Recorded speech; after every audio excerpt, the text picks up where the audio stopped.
Tired. No, it's honestly great to be back. Ben, we're good. Yeah, we're really good. Things that we never expected to come here once, let alone twice, in such a short span. So we got to walk around today. That was the first time that we got to see any of the city. So for us, it's just we're still tourists. Taking pictures of everything, and we're just happy to be back. So yeah, it's good. I think we've been out on the road for a while, but we're still very excited. Today was very rejuvenating. And all the stuff that you mentioned, that's not really work. You know what I mean? That we get to make music for a job, and that's not. Nobody should be allowed to do that, but we are, and we're very grateful to everybody who allows us to do so. So it's very cool.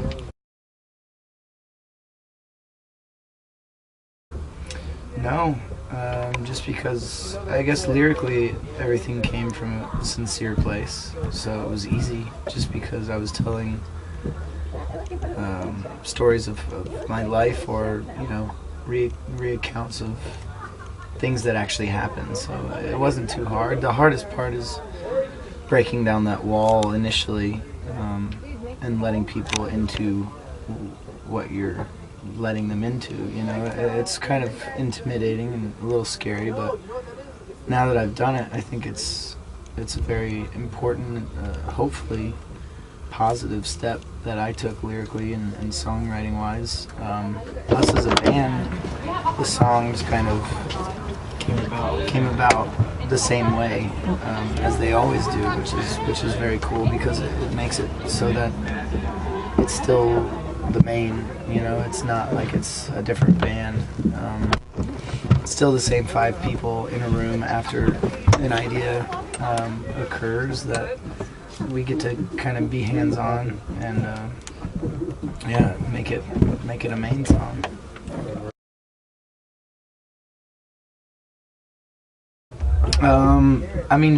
There wasn't necessarily a reason why other than the fact that I came up with the idea for the cover. It could have been any one of us, but because we all ended up getting makeup put on. I don't think that was a strange thing. The title track thing is always. We'd rather have a title track than a self-titled album. I think it's important to have a title to the album so that it feels like a period in time, and it doesn't feel like that's what is going to ultimately represent your band, at the end of your band's career. So for us, it was cool. I don't know. I wrote the song when I came up with the album title, like far before I even realized that was going to be the title of the album. I'd written the song, and it was either Halloween Forever or Forever Halloween, and I didn't know which we wanted, but we had a friend that was putting out an album that we didn't realize at the time too, that had something along the same lines of something forever, and so it was an easy change. Yeah, we just said Forever Halloween, but it was fun to have a title track. We haven't played it yet live, but we're hopefully hoping to. Yeah.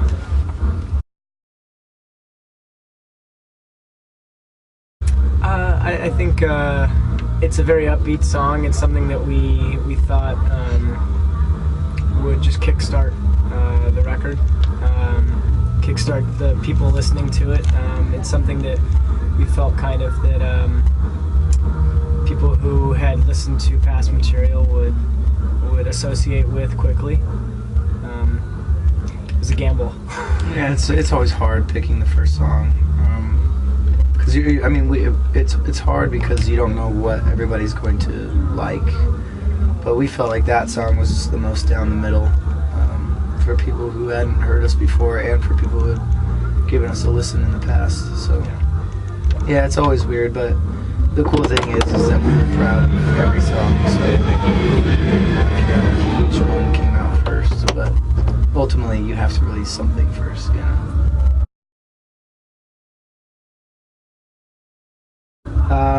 Well, we had given our try at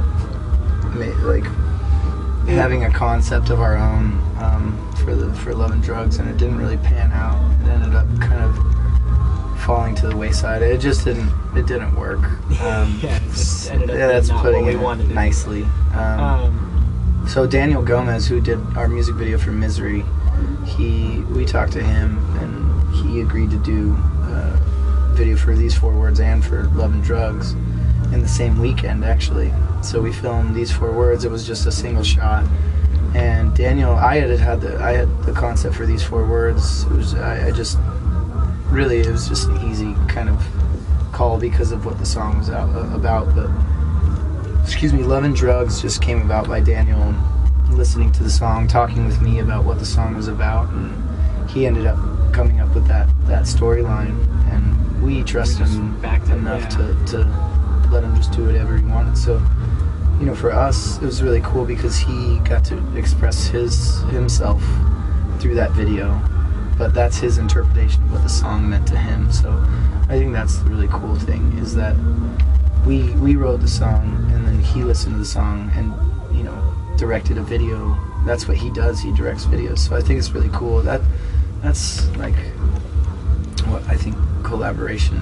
That's the essential kind of foundation of what a collaboration should be about. So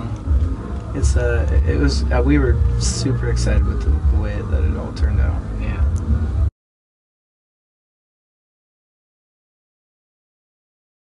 Well, These Four Words, really the reason that we released that video was just because the shot, like the single shot, was so easy to shoot.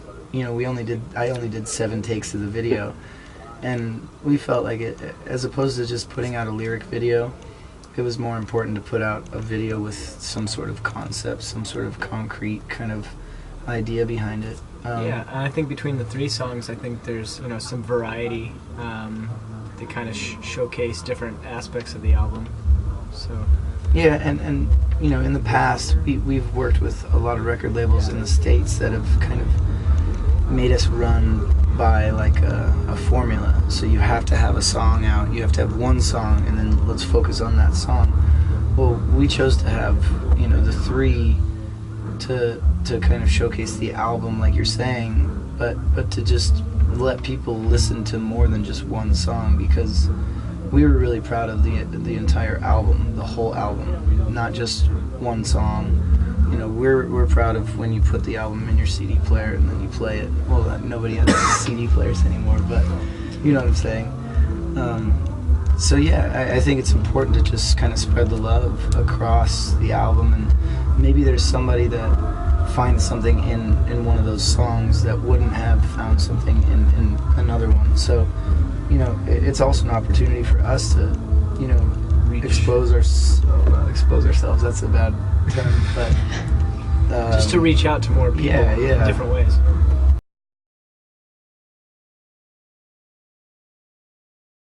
Absolutely. I think it's also a continuation of all of our stuff. Yeah, everything we've done. I don't think it's been just a drastic change. We've continued to write songs and continued to develop in that way. So.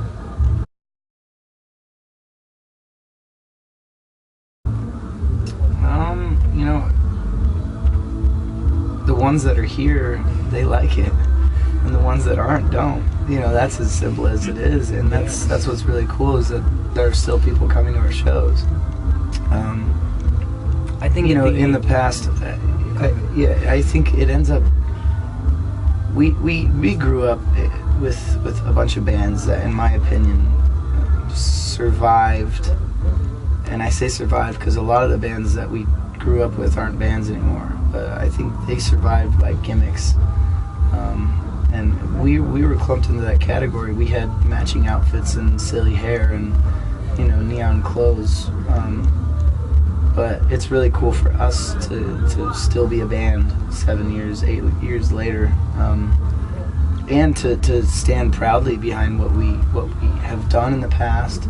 We acknowledge it, and sure, it's a little silly to look at and to think about what we were writing, but we were only 18 years old, so if there wasn't a change in our music from 18 to 25 now, there would be a problem, in my opinion.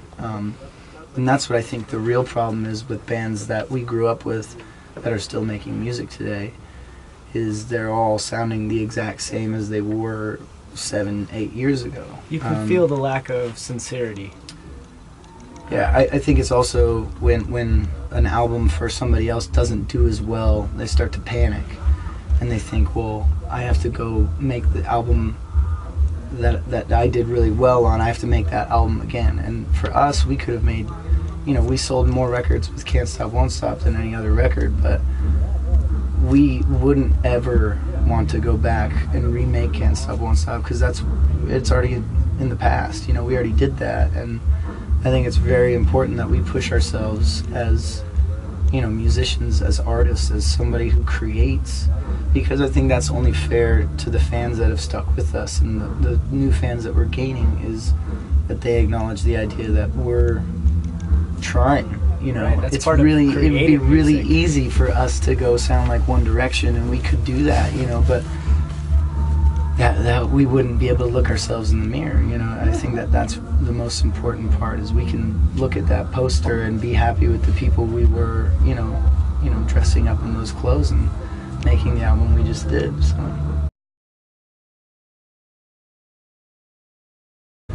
I think a bit. Part of it is, but it's more so a mindset. It's more so, we always enjoyed the Rolling Stones. We always enjoyed Neil Young. I think we dove deeper into where they were mentally, and I think for us, it's imperative that we, stand up for what we believe in, and what we believe in is the music, and not the clothes, and not the hair, and not the whatever. I think we're trying to let it speak for itself, and we'll see how it goes. As far as the making, the actual making of it, was drastically different. We did everything live into tape, and that was a totally new experience. I think we just we learned a lot from the experience of Pioneer, and we kind of had a better idea of what we wanted to do the first time around. With Pioneer, we recorded a lot, and we went kind of in a lot of different directions, trying to just expand ourselves. And I think, it was just more focused this time. For the actual, to make the EP, well, we had read a lot online that people wanted to hear an acoustic EP. So, just because of the fans and the people that like what we do, that was what kind of sparked it. And then, we decided that I think we were inspired by the way that Brendan kind of showed us the ropes on kind of just recording in general. We bought a lot of gear, and we decided to write new songs and record them ourselves, as opposed to doing like what we've done in the past, where we just take Inside of You, and then we do an acoustic version of it. We didn't want to do that on this. We wanted to make this a separate totally thing, that's hopefully going to kind of branch out and allow us to kind of sound a little bit differently, but also revert traffic back to Forever Halloween. Never put us in a spot where if you think of the Maine, hopefully you think of just rock music and music in general, not just one specific sound. So it's a cool way for us to continue that experiment.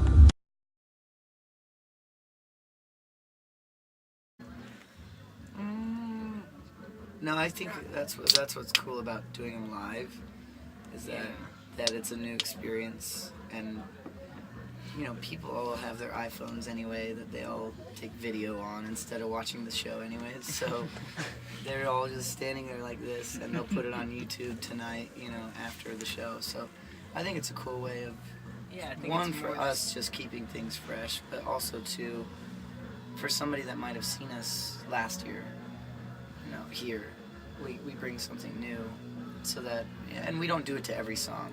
Every song, I think if we did it to every song, it would get too crazy. Most of the songs are kept intact. Sometimes we add something, sometimes we take something out. Yeah, I think it's it's more important that those people can listen to the song and then be able to experience something totally new when they see us live. Because we listen, you know, if you can believe it or not, we love music.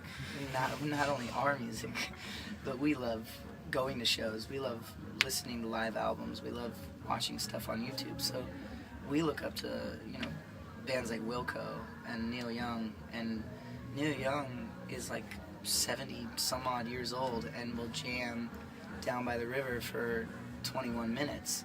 And for the 21 minutes, you're excited. So for us, we look at stuff like that and we get excited about that, and we can only hope that we can bring a fraction of what we feel to someone who goes and sees us live. So we're like little kids when we watch, you know, and listen to Wilco and stuff like that. So and to see that they can make such a huge impact on us, that's what we attempt to do. Absolutely. And that's in 3 days. It feels like we've been doing this, at least this run, for like 6 months, but it's natural to get just tired at the very end. But for us, like we were telling these guys, and we walked around with you, that re-energizes us. Yeah. We get to step away from the bus, we get to step away from the venue, we get to go see someplace we've never been to before, and that's, you know, we're very, very lucky. That we're brings very a lucky. whole lot of energy back into the show. We're so far away from home, and we have friends that are working jobs that they hate. I have a father who works a job, you know, he hates. So that's one thing he told me, is that to find something that I love and just make it a job, you know, if you can. So right now we're doing what we love. So for as tired as we get, and for as much as we miss our beds and our showers at home, we are very happy. It's not that big of a deal. We get beer, we get to play music every night. It's awesome.